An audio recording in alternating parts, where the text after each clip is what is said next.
नमस्कार दोस्तों PCS academy में मैं आप सभी लोगों का स्वागत करता हूं। और दोस्तों, हम लोगों का पॉलिटी का लेक्चर चल रहा था, ठीक है।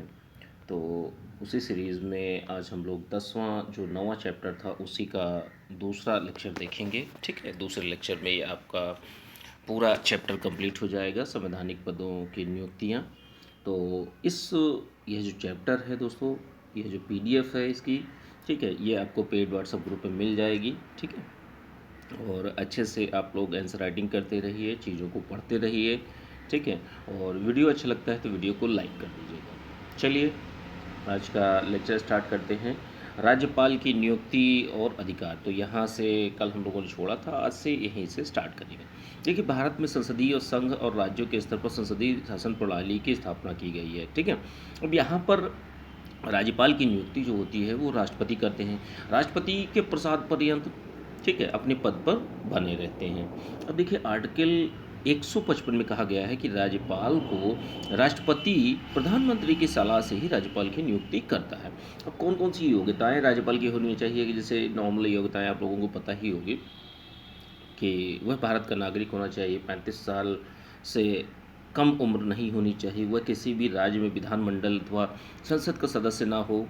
यदि है तो राज्यपाल का पद ग्रहण करने से पहले उसकी सदस्यता से त्यागपत्र देना पड़ता है। वह सरकार के किसी अधीन लाभ पद पर न हो। वह किसी भी न्यायालय द्वारा दिवालिया घोषित ना किया गया हो। तो ये कुछ योग्यताएं हैं। अब देखिए, राज्यपाल के जो वेतन एवं भत्ते हैं, सुविधाओं को निश्चित करने का अधिकार जो है वो संसद को दिया गया है, ध्यान रखिएगा। राज्यपाल का कार्यकाल 5 वर्ष होता है और 5 वर्ष से पूर्व ही इनको हटाया जाता है। ये चीज़ें हैं। अब न्यायिक सुविधाओं के देख लेते हैं एक बात, कि न्यायिक सुविधाओं में क्या क्या मिलता है, कि जैसे राज्यपाल को अपने पद की शक्तियों के प्रयोग तथा कर्तव्यों का पालन करने के लिए किसी भी न्यायालय के सम्मुख उत्तरदायी होना पड़ता है, ठीक है। और क्या चीज़ें हैं, जैसे जो कार्यकाल है, कार्यकाल के दौरान राज्यपाल के विरुद्ध कोई भी फौजदारी अभियोग या जो फौजदारी केस होता है, अभियोग होता है, वो नहीं चलाया जा सकता।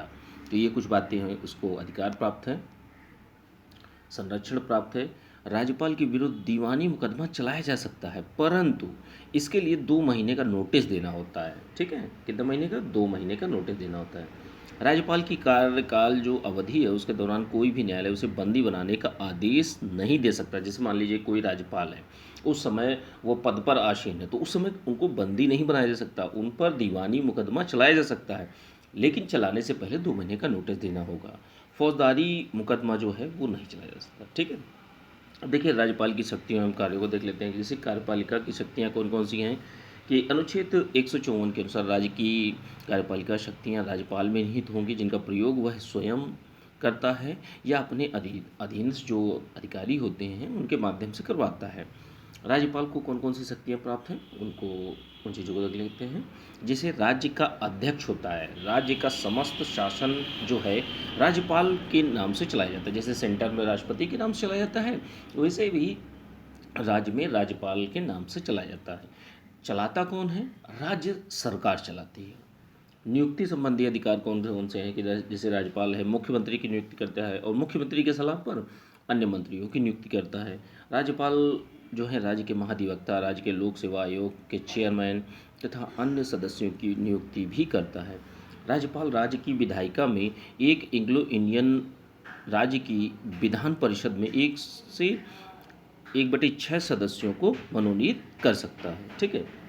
जो राष्ट्रपति है, राष्ट्रपति राज्य के राज्यपाल के परामर्श से ही उच्च न्यायालय के मुख्य न्यायाधीशों और अन्य न्यायाधीशों की नियुक्ति करता है, ठीक है। और कुछ जैसे राज्यपाल हैं तो राज्यपाल के कुछ विवेक संबंधी अधिकार भी हैं, कि जैसे कुछ राज्यों में राज्यपाल अपनी इच्छा से शासन कर सकता है, किंतु इसके लिए वह भारत के राष्ट्रपति के प्रति उत्तरदायी। भाई, कहीं ना कहीं आरोप भी लगाया जाता है राज्यपाल के ऊपर कि यह केंद्र का एजेंट होता है, ठीक है।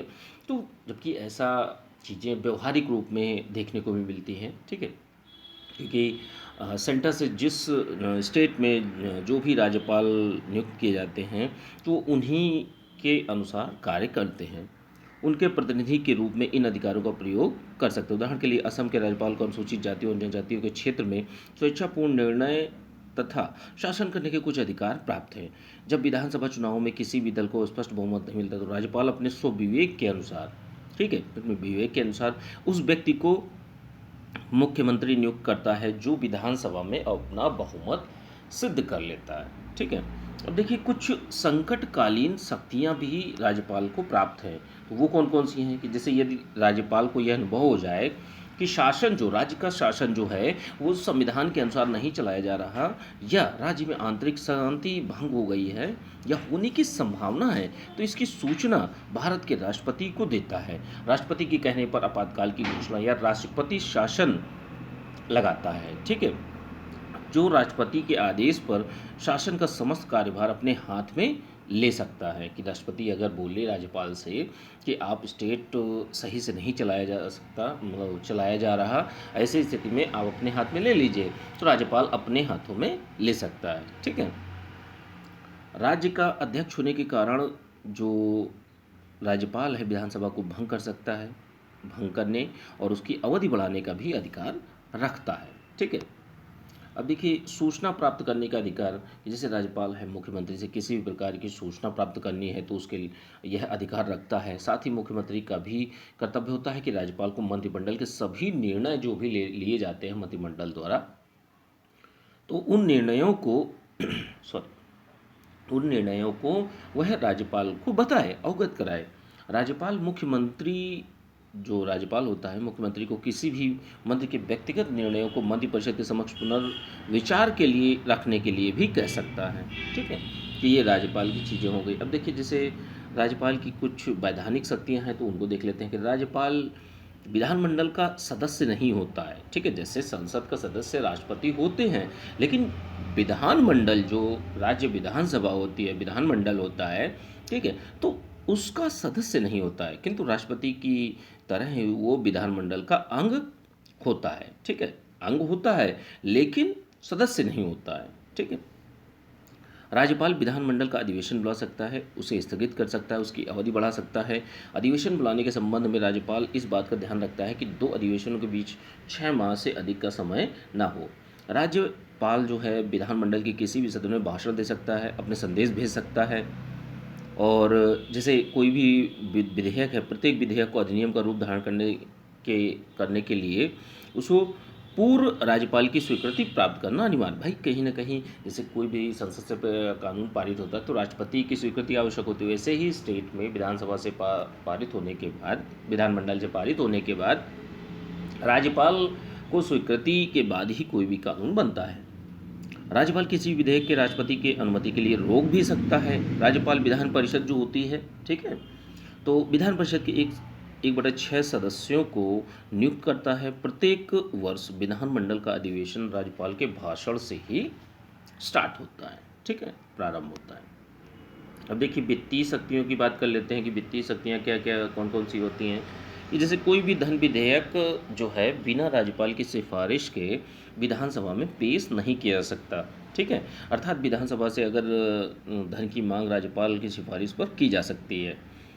ठीक है, राज्यपाल जो है वार्षिक बजट जो होता है, ठीक है, वार्षिक बजट उस राज्य के वित्त मंत्री द्वारा विधानसभा में पेश करवाता है। कोई भी अनुदान की मांग बजट के बिना राज्यपाल की जो आज्ञा होती है उसके प्रस्तुत नहीं की जा सकती, मतलब राज्यपाल की जो स्वीकृति है वो आवश्यक होती है।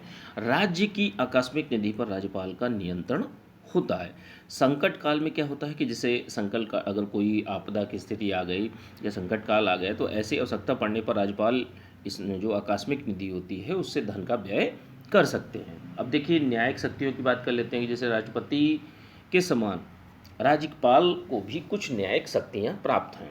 राज्यपाल को उन समस्त विषयों से संबंधित अपराधों के लिए जो राज्य की कार्यपालिका शक्ति के अंतर्गत आते हैं, न्यायालय द्वारा दिए गए दंड को कम करने, स्थगित करने और परिवर्तित करने के संपूर्ण अधिकार प्राप्त है। ध्यान रखिएगा, दंड को कम करना, दंड को स्थगित करना और दंड को परिवर्तित करने के संपूर्ण अधिकार प्राप्त है। अन्य अधिकार कौन कौन से हैं इनको देख लेते हैं कि जैसे जो राज्यपाल होता है लोक सेवा आयोग का वार्षिक प्रतिवेदन प्राप्त करता है, उसे राज्य मंत्रिपरिषद के पास विचार के लिए भेज सकता है। इसके बाद वह प्रतिवेदन को मंत्रिपरिषद के विचार से विधानसभा के अध्यक्ष के समक्ष रखवाता है। ठीक है, अगली चीज़ क्या है कि वह राज्य के आय व्यय के संबंध में महालेखा परीक्षक के प्रतिवेदन को प्राप्त करता है। तो ये अन्य अधिकारों में आता है राज्यपाल के। ठीक है। अब देखिए सॉरी, उच्च न्यायालय के उच्च न्यायालय के न्यायाधीशों के अधिकार एवं शक्तियाँ कौन कौन से होते हैं? देखिए, उच्च न्यायालय जो होते हैं राज्यों के शीर्ष न्यायालय हैं। संविधान प्रत्येक राज्य में एक उच्च न्यायालय की स्थापना करता है। संसद के दो या दो से अधिक राज्यों के लिए भी उच्च न्यायालय की व्यवस्था करती है। भारतीय संविधान के भाग 6 अध्याय 5 में अनुच्छेद 214 से लेकर 232 तक राज्यों के लिए उच्च न्यायालयों के बारे में वर्णन किया गया है। अब देखिए, अनुच्छेद 214 में क्या है कि प्रत्येक राज्य के लिए एक उच्च न्यायालय होगा। अनुच्छेद 215 में क्या है, प्रत्येक उच्च न्यायालय एक अभिलेख न्यायालय। ठीक है। और अभिलेख न्यायालय क्या होता है? अभिलेख न्यायालय यही होता है कि जैसे जो पुराने डिसीजंस हैं उनको एक रिकॉर्ड की तरीके से आधार बनाया जाता है आगे आने वाले जो भी डिसीजंस होते हैं, वाद विवाद होते हैं, उनके लिए। ठीक है। और क्या होता है कि उसको, जैसे प्रत्येक अभिलेख न्यायालय होगा उच्च न्यायालय, और उसको अपने अपमान दंड देने की शक्ति सहित ऐसे न्यायालय की सभी शक्तियां प्राप्त होती हैं। अनुच्छेद 216 में क्या है, न्यायाधीशों की नियुक्ति जो है राष्ट्रपति के द्वारा की जाए। तो ये सारी चीज़ें हैं। और क्या चीज़ें हैं कि जैसे उच्च न्यायालय का न्यायाधीश होने के लिए कौन कौन सी योग्यताएं हैं कि जैसे भारत का नागरिक हो, और वह भारतीय क्षेत्र में कम से कम 10 वर्ष न्यायिक पद पर कार्य कर चुका हो, या वह किसी न्यायालय में कम से कम 10 वर्ष तक अधिवक्ता रहा हो। तो ये कुछ एलिजिबिलिटी है, योग्यताएं हैं। अब उच्च न्यायालय का न्यायाधीश 62 वर्ष तक अपने पद पर कार्यरत रहता है। पहले 60 वर्ष था, लेकिन 15वें संविधान संशोधन के द्वारा इसे 62 वर्ष कर दिया गया था। ठीक है। कोई भी न्यायालय जो है राष्ट्रपति के पास त्यागपत्र देकर अपने पद से हट सकता है। ठीक है। तो त्यागपत्र किसको देता है? कोई भी न्यायाधीश जो होते हैं राष्ट्रपति के पास त्यागपत्र देकर अपने पद से हट सकते हैं। अब देखिए, कुछ उच्च न्यायालय के जो अधिकार क्षेत्र होते हैं उनकी बात कर लेते हैं। तो जैसे प्रारंभिक क्षेत्राधिकार क्या होता है कि जैसे नौकाधिकार, वसीयत या इच्छा पत्र, विवाह विधि, विच्छेद, कंपनी विधि, न्यायालय के अपमान, चुनाव याचिकाओं से संबंधित मामले अब सीधे उच्च न्यायालय में पेश किए जा सकते हैं। तो ये इतनी टॉपिक हैं जिन पर अगर कोई वाद विवाद होता है तो आप डायरेक्ट उच्च न्यायालय हाई कोर्ट में जा सकते हैं। अपीली क्षेत्राधिकार क्या होते हैं कि जैसे सभी उच्च न्यायालयों को दीवानी और फौजदारी दोनों प्रकार के अपीली अधिकार प्राप्त हैं। ठीक है। दीवानी मामलों में उच्च न्यायालय है, उच्च न्यायालय में कोई भी अपील या तो पहली अपील होगी या दूसरी अपील होगी। पहली अपील का मतलब है जिला न्यायालय या निम्न न्यायालयों के विरुद्ध सीधा उच्च न्यायालय में अपील की जा सकती है। कि जैसे मान लीजिए कोई जिला न्यायालय है, तो उसमें अगर आपका केस सही से कार्य नहीं हो रहा, आपको संतुष्टि नहीं है, तो आप डायरेक्ट उनको मतलब आप हाई कोर्ट में जा सकते हैं। ठीक है। और क्या है कि जैसे फौजदारी न्यायालय, जो फौजदारी अपीली क्षेत्राधिकार हैं, तो अब उसकी हम लोग बात करते हैं। जैसे उच्च न्यायालय में प्रारंभिक फौजदारी अधिकार के अंतर्गत लिए गए निर्णय में, ठीक है, जब जैसे मान लीजिए कि जब जिला न्यायाधीश या किसी अन्य निर्धारित दंडाधिकारी ने 4 वर्ष से अधिक कारावास का दंड दिया हो, ठीक है, तो ऐसी स्थिति में आप फौजदारी अपील कर सकते हैं। ठीक है। और कौन से मामले हैं? जैसे सेशन कोर्ट द्वारा मृत्युदंड तब तक क्रियान्वित नहीं हो सकता जब तक कि उसे उच्च न्यायालय की संपुष्टि ना मिल जाए। तो ये हाई कोर्ट की कुछ अपीली क्षेत्राधिकार है फौजदारी मामले में। किसी भी प्रेसिडेंसी मजिस्ट्रेट द्वारा लिया गया निर्णय, तो इसके खिलाफ में भी आप फौजदारी अपीली क्षेत्राधिकार के अंतर्गत आता है ये विषय भी, और इसके माध्यम से आप अपील कर सकते हैं इन विषयों पर। भारतीय दंड संहिता की धारा 134 के अंतर्गत किसी भी जिला मजिस्ट्रेट का निर्णय, इसके विरुद्ध भी आप अपील कर सकते हैं। ठीक है। तो ये कुछ मुद्दे हैं जिन पर आप फौजदारी मामलों में अपील कर सकते हैं हाई कोर्ट में। ठीक है। अब देखिए, अन्य अपीली अधिकार कौन कौन से होते हैं कि जैसे जो राजस्व संबंधी सभी मुकदमों की अपील जो है उच्च न्यायालयों में की जा सकती है। जैसे पेटेंट है, डिज़ाइन है, उत्तराधिकार, भूमि प्राप्ति है, दिवालियापन है, संरक्षिता है, ये इनसे संबंधित अगर कोई केस आता है तो ये भी आप हाई कोर्ट में अपील कर सकते हैं। उच्च न्यायालय अपने निर्णयों का पुनर्विलोकन भी कर सकता है, दोबारा देख भी सकता है उनको। कोई अगर गलती हुई है उससे या कोई दिक्कत है तो उसको मॉडिफाई भी कर सकता है, ठीक है। मूल अधिकारियों को रक्षा की जैसे सर्वोच्च न्यायालय की भांति उच्च न्यायालय भी क्या करता है, नागरिकों के मौलिक अधिकारों की रक्षा का दायित्व तो सौंपा गया है। प्रादेशिक क्षेत्राधिकार का क्या मतलब है कि जैसे भारत में किसी भी न्यायालय का क्षेत्राधिकार उस राज्य के क्षेत्राधिकार तक ही सीमित है, ठीक है। कि जैसे मान लीजिए उत्तर प्रदेश का जो एक सीमा है, जहाँ पर उत्तर प्रदेश है, तो वहाँ का उच्च न्यायालय की जो क्षेत्राधिकार है उसी में आएगा, तो उसको प्रादेशिक क्षेत्राधिकार कहते हैं। संसद कानून बनाकर उच्च न्यायालय के क्षेत्र को 2 या 2 से अधिक राज्यों तथा संघीय क्षेत्रों में बढ़ा सकती है। ये चीज़ें हो सकती हैं, ठीक है, संसद के माध्यम से।